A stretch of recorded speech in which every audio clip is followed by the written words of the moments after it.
Okay, few more days to go and we're going back to Australia. But I want my kiddos to experience the life here in Metro Manila, especially right here sa Chinatown.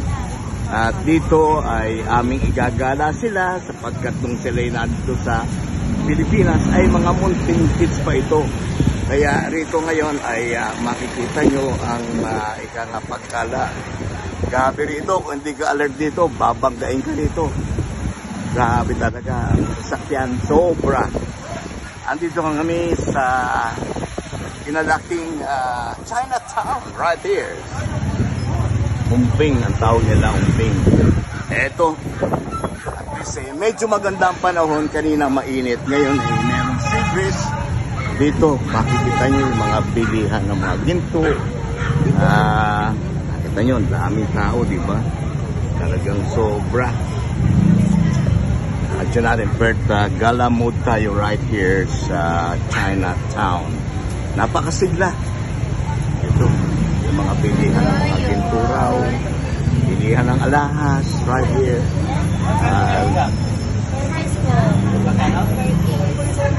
Sa mga nagtatanong, ito naman yung mangga. Very matamis to, very matamis, very sweet ang mangga nila. Papunta kami ngayon ng delicious restaurant, yung authentic Chinese restaurant na since 1950s, 48 pa yata ito. Kaya eto, galamod tayo. Dito tayo sa Santa Cruz, Umping, Chinatown. Yan, mga bilihan ng alahas dito. Gusto nyo bumili ng ginto dito, pero mag-ingat din kayo. Ang babala ng radyo natin, Perth. Ito naman yung mga gamot, yung mga Chinese medicine, China medicine. Yan.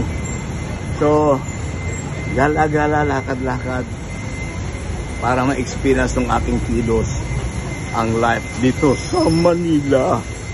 Kasi laking batang Maynila tayo, kaya wala tayong takot dito. Lusog-lusog tayo lahat. Anyway, mamaya uli, radyo natin Perth mag-uulan right here sa Chinatown.